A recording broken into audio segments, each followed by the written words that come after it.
एक अजीब सी थकान होती है कभी कभी, है ना। ये वो थकान नहीं है जो बस नींद पूरी न होने से होती है। नहीं, ये कुछ अलग है। ये उन लोगों की थकान है जिन्होंने अपनी पूरी जवानी, अपने 20s एक ऐसी जिंदगी बनाने में लगा दी है जो उन्हें लगा कि उन्हें चाहिए। पर 30 के होते होते उन्हें एहसास होता है कि अरे, ये तो किसी और का सपना था जिसे वो जी रहे थे।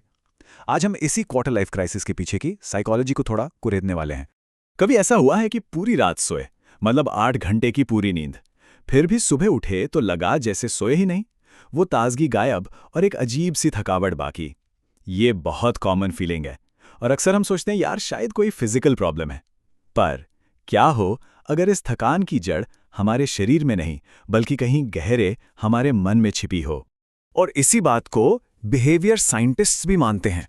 उनका कहना है कि ये कोई मामूली थकान नहीं है, असल में ये है अनप्रोसेस्ड डिसअपॉइंटमेंट, यानी अनसुलझी निराशा। मतलब ये एक तरह का दुख है, एक शोक उस जिंदगी के लिए जिसकी हमने सिर्फ कल्पना की थी पर जो कभी हकीकत नहीं बन पाई। तो समझिए, ये जो थकान है ना, ये सिर्फ थकान नहीं है, ये एक बहुत बड़ा इशारा है। तो चलिए थोड़ा और गहराई में उतरते हैं इसके। हम बात कर रहे हैं एक ऐसी थकावट की जिसे अच्छी नींद भी ठीक नहीं कर सकती। ये तो बस एक सिम्टम है, एक लक्षण, एक इशारा कि ऊपर जो दिख रहा है उसके नीचे कुछ और ही चल रहा है। कुछ ऐसा जो सीधा हमारी फीलिंग से, हमारी भावनाओं से जुड़ा हुआ है। तो फिर सवाल उठता है कि इसकी इमोशनल जड़, इसकी भावनात्मक वजह क्या है। वो है हमारे अनलिव्ड लाइफ का दुख। मतलब उस इंसान के लिए शोक मनाना जो हम बन सकते थे, या शायद जो हमें बनना चाहिए था पर हम बन नहीं पाए। साइकोलॉजी की भाषा में इसे अनलिव्ड लाइफ कहते हैं। सोच कर देखिए, ये एक तरह की पैरेलल रियलिटी है, एक समानांतर जिंदगी जो बस हमारी कल्पना में चलती है। साइको एनालिस्ट एडम फिलिप्स ने एक बड़ी कमाल की बात कही थी। वो कहते हैं कि जो जिंदगी हमने नहीं जी वो भी हमें उतना ही गढ़ती है, उतना ही असर डालती है जितनी हमारी असली जिंदगी। और पता है, जब हमारी इस कल्पना वाली जिंदगी और असल जिंदगी के बीच का फासला बहुत ज्यादा बढ़ जाता है, बस तभी हमारा मन दुख में डूबने लगता है। लेकिन सवाल ये है कि ये दिमागी दर्द, ये मेंटल पेन शरीर तक कैसे पहुंच जाता है। इस प्रोसेस को कहते हैं सोमाटाइजेशन। होता क्या है कि जब हमारा दिमाग किसी निराशा या दुख को प्रोसेस नहीं कर पाता, उसे हैंडल नहीं कर पाता, तो हमारा शरीर जिम्मेदारी ले लेता है। और फिर वही दर्द थकान बनकर या बदन दर्द बनकर या फोकस न कर पाने की शक्ल में बाहर आता है। सीधे शब्दों में कहें तो हमारा शरीर वो सब महसूस करने लगता है जिसे हमारा दिमाग दबाने की कोशिश कर रहा होता है। पर एक और बड़ा सवाल है कि आखिर कोई ऐसी जिंदगी जीता ही क्यों है जो अपनी लगे ही ना। इसका जवाब हमें मिलता है D.W. विनिकॉट के एक बड़े ही दिलचस्प कॉन्सेप्ट में, true self versus false self. और यहीं से हमारी पहचान की कहानी शुरू होती है। तो ये ट्रू सेल्फ और फॉल्स सेल्फ हैं क्या?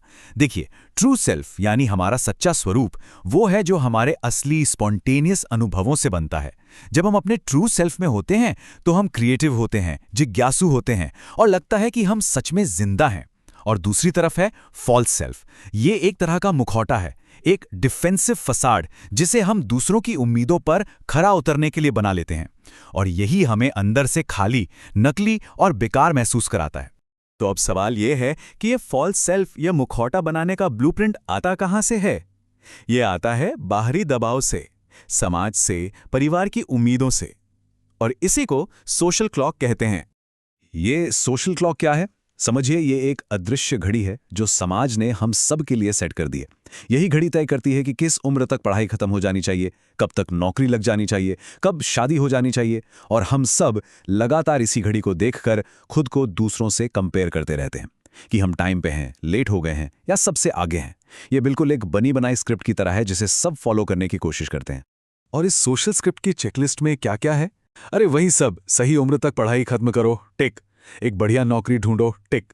सही पार्टनर खोजो, टिक। घर खरीदो, टिक। और फिर परिवार शुरू करो, टिक।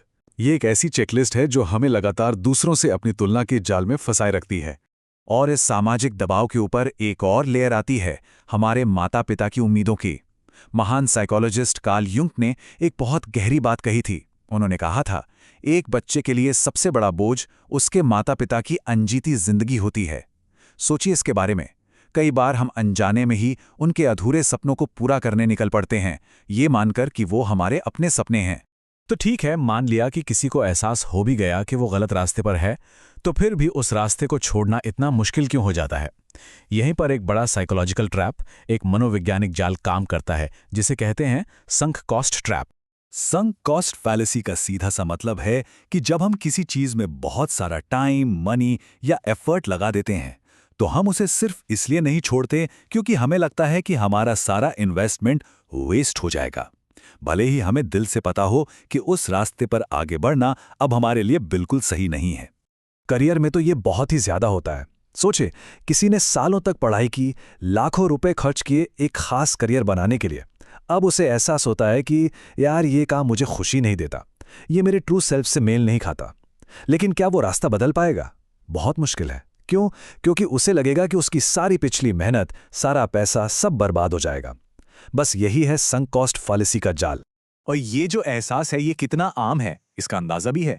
लिंक्डइन की एक स्टडी के मुताबिक 25 से 33 साल के 75% लोग, मतलब हर 4 में से 3 लोग अपनी जिंदगी में कभी ना कभी क्वार्टर लाइफ क्राइसिस से गुजरते हैं। तो अगर किसी को ऐसा महसूस हो रहा है तो वो अकेला नहीं है, ये बहुत ही कॉमन एक्सपीरियंस है।